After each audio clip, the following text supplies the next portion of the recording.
सुन रहे हैं समाचार एजेंसी ऑफ इंडिया का ऑडियो बुलेटिन।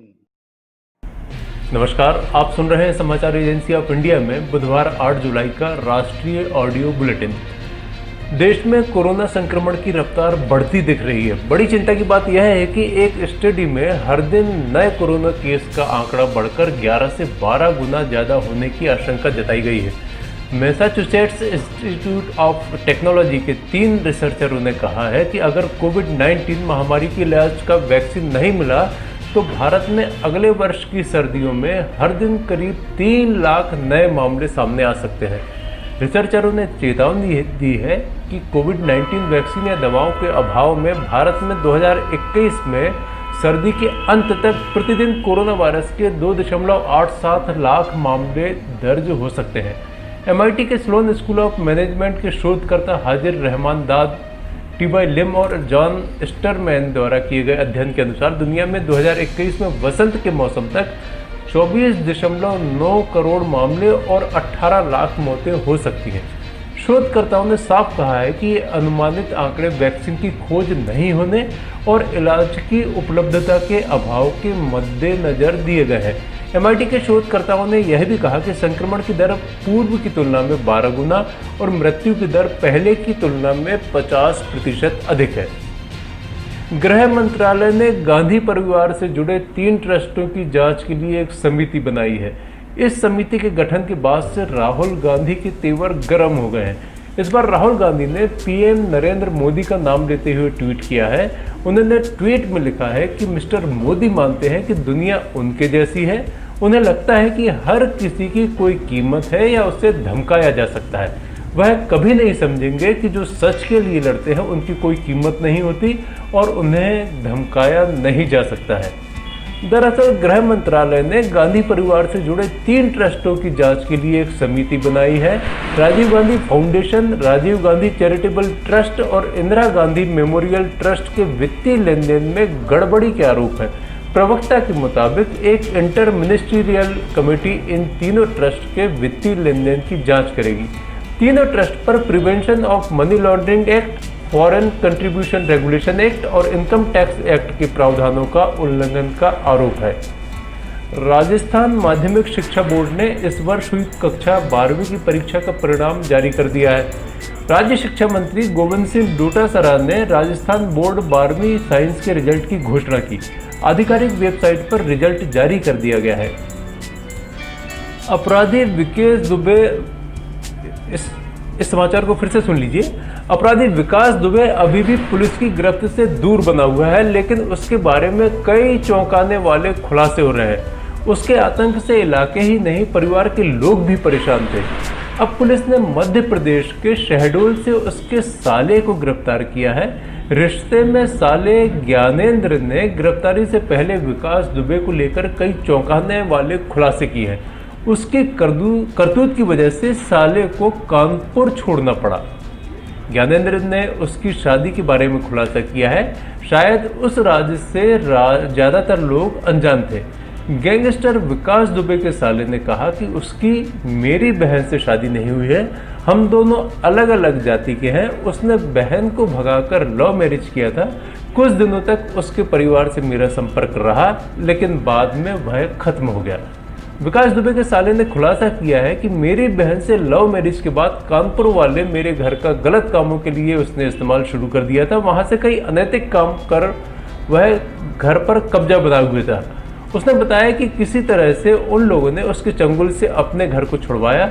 उसके चक्कर में उसके ऊपर भी कई फर्जी मुकदमे हो गए थे।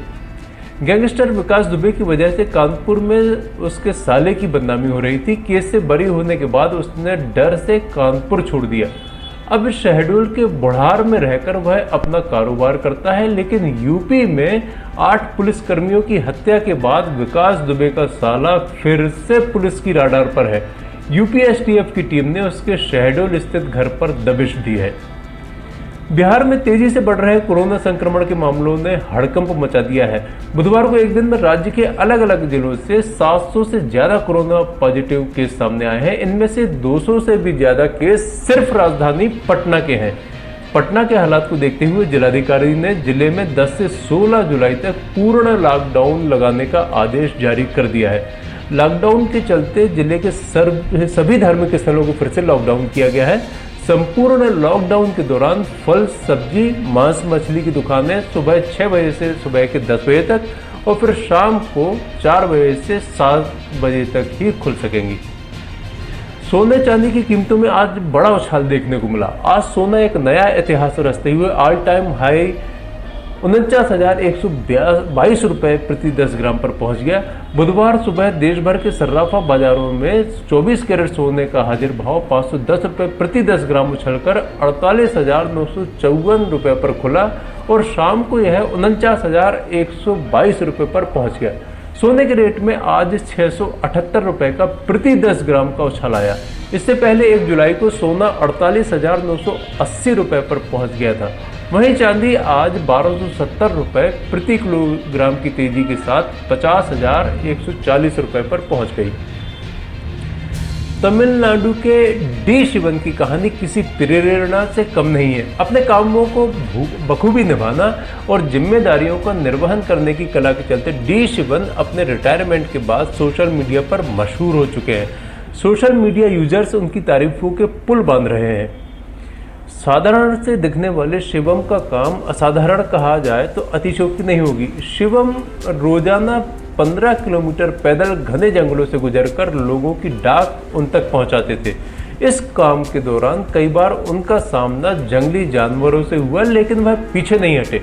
वे कहते हैं कि उन्होंने ठानी थी कि जब तक रिटायर नहीं हो जाते अपनी ड्यूटी पूरी निष्ठा से निभाते रहेंगे। 65 साल की उम्र में शिवन पिछले सप्ताह रिटायर हुए हैं। जोखिम भरे इस काम के लिए उन्हें लोगों की दुआओं के साथ 12,000 रुपये हर महीने वेतन मिलता था। कठिन परिस्थितियों में काम करते रहे शिवन ने कभी अपनी पगार को लेकर कोई शिकायत नहीं की। IAS अधिकारी सुप्रिया साहू ने ट्विटर पर उनकी तस्वीर साझा करते हुए लिखा है, पोस्टमैन डी शिवन हर रोज 15 किलोमीटर चलकर कुन्नूर के घने जंगलों में हाथी भालू का सामना करते हुए लोगों तक डाक पहुंचाते रहे। वे इस दौरान झरने और सुरंग भी पार करते रहे। उन्होंने अपनी ड्यूटी पूरे 30 साल पूरी निष्ठा से निभाई। बीते सप्ताह वे रिटायर हो गए। उनकी इस पोस्ट पर लोगों ने डी शिवन की तारीफ की है। एक यूजर ने लिखा है कि मैंने उनका इंटरव्यू किया है, वे भारत रत्न के हकदार हैं, कम से कम उन्हें पद्मश्री पुरस्कार से नवाजा जाना चाहिए। समाचारों के बीच में हम आपको यह जानकारी भी दे दें कि मौसम के अपडेट जानने के लिए समाचार एजेंसी ऑफ इंडिया के चैनल पर रोजाना अपलोड किए जाने वाले वीडियो जरूर देखें। मौसम से संबंधित अपडेट मूलतः किसानों, निर्माण कार्य करवाने वालों या समारोह के आयोजन आदि के लिए फायदेमंद साबित हो सकते हैं। समाचार एजेंसी ऑफ इंडिया के द्वारा अब तक मौसम के जो पूर्वानुमान जारी किए गए हैं वे 95 से 99% तक सही साबित हुए हैं। Brihan Mumbai municipal corporation limited BMC ने हाल ही में कोरोना वायरस से जुड़े एक केस का ऑडिट किया है। इसमें अस्पतालों द्वारा मरीजों से की जा रही बेवजह वसूली की बात सामने आई है। बताया गया है कि कोरोना के समय मुंबई का एक नामी अस्पताल पीड़ित को लूटने के लिए नए नए तरीके निकाल रहा था। हालांकि इसके बावजूद एक महिला को बचाया नहीं जा सका और उसने भर्ती होने के 14 दिन बाद ही दम तोड़ दिया। चौंकाने वाली बात यह है कि इन 14 दिनों में उसका बिल 6,78,000 रुपये दिया गया। BMC के इस ऑडिट में सामने आया है कि इस नामी अस्पताल ने महिला को 5 PPE किट प्रतिदिन के हिसाब से चार्ज किया।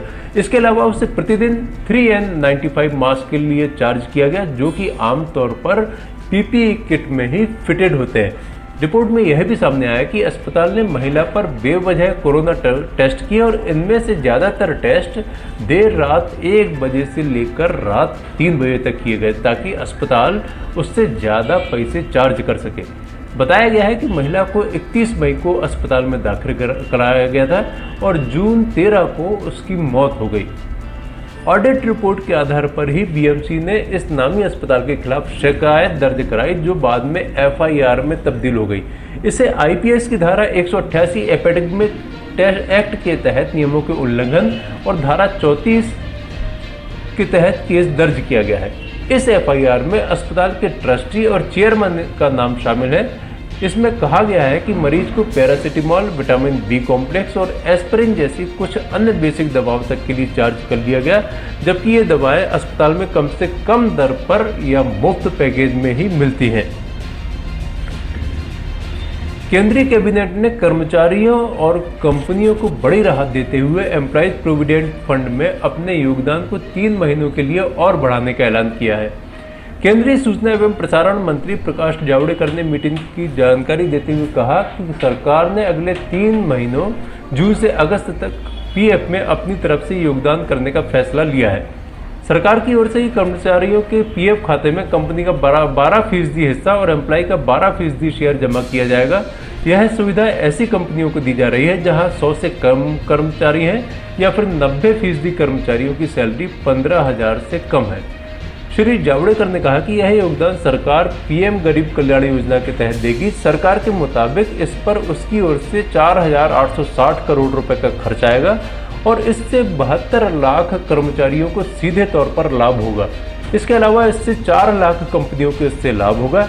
प्रधानमंत्री गरीब कल्याण योजना के तहत सरकार ने उज्ज्वला स्कीम की लाभार्थी महिलाओं को 3 महीने के लिए और मुफ्त सिलेंडर देने का ऐलान किया है। देश में कोरोना के संक्रमित मरीजों की तादाद 7,50,580 पहुंच गई है। इसमें से सक्रिय मरीजों की तादाद 2,67,310 और रिकवर्ड मरीजों की तादाद 4,62,421 है। कोरोना महामारी से हुई मृत्यु का आंकड़ा 20,749 हो गया है। जिन राज्यों में कोरोना संक्रमितों की तादाद 5,000 से अधिक है, वहां एक्टिव मरीजों की जो जानकारी आ रही है उसके अनुसार महाराष्ट्र में वर्तमान में 89,294 एक्टिव मरीज हैं। इसके बाद तमिलनाडु में 46,483 एक्टिव मरीज, दिल्ली में 25,449 एक्टिव मरीज, कर्नाटक में 15,294, तेलंगाना में 11,012, आंध्र प्रदेश में 10,894, उत्तर प्रदेश में 9,514, गुजरात में 8,914, पश्चिम बंगाल में 7,243, असम में 4,983, राजस्थान में 4,516, हरियाणा में 4,298, बिहार में 3,633, उड़ीसा में 3,557, जम्मू कश्मीर में 3,389, मध्य प्रदेश में 3,237, केरल में 2,605 और पंजाब में 2,020 एक्टिव मामले हैं। स्वास्थ्य मंत्रालय के सूत्रों से जो जानकारी आ रही है उसके मुताबिक अब तक देश में कोरोना को लेकर 1,04,73,771 जांच की जा चुकी है। आप सुन रहे थे समाचार एजेंसी ऑफ इंडिया में शरद खरे से बुधवार 8 जुलाई का राष्ट्रीय ऑडियो बुलेटिन। बृहस्पतिवार 9 जुलाई को एक बार फिर हम ऑडियो बुलेटिन लेकर हाजिर होंगे। यदि आपको यह ऑडियो बुलेटिन पसंद आ रहे हो तो आप इन्हें लाइक, शेयर और सब्सक्राइब जरूर करें। अभी आपसे अनुमति लेते हैं। नमस्कार। शहर के पॉश इलाके 12 पत्थर में वाटिका रेस्टोरेंट आपकी सेवा में तत्पर है। अनलॉक 1, अनलॉक 2 के दौरान यहाँ आप सभी के लिए लजीज व्यंजन, पार्टीज़ के लिए हॉल, लॉन, बर्थडे पार्टी हो या शादी विवाह का मौका, आप यहाँ आकर पारिवारिक माहौल में हवादार कमरों के साथ, हवादार जगह के साथ आप अपने घरेलू जो भी उत्सव हैं, बर्थडे पार्टी है, जन्मदिवस की पार्टीज़ हैं, ये शादी विवाह हैं, किटी पार्टी हैं, आप यहाँ पर बहुत आसानी के साथ वाजिब दरों पर संपन्न करा सकते हैं। इसके साथ ही जबलपुर रोड पर वाटिका सेलिब्रेशन भी आपकी सेवा में है। वाटिका सेलिब्रेशन में एयर कंडीशन कमरे हैं, लॉन है, वाटरप्रूफ लॉन, बारिश के समय भी जहां आपको छत मिल सकती है। आप शादी, ब्याह, सगाई, जन्मदिवस की पार्टी, किटी पार्टीज आदि यहाँ कर सकते हैं। सैनिटाइजेशन के लिए भी यहाँ पर्याप्त व्यवस्थाएं रखी गई हैं। वाटिका रेस्टोरेंट 12 पत्थर सिवनी में वाटिका सेलिब्रेशन जबलपुर रोड स्थित वाटिका सेलिब्रेशन में थोड़ा सा बड़ा स्पेस है, बड़ी जगह है। वाटिका रेस्टोरेंट 12 पत्थर में आपकी सेवा में ये चालू है। पधार कर एक बार सेवा का मौका अवश्य दें।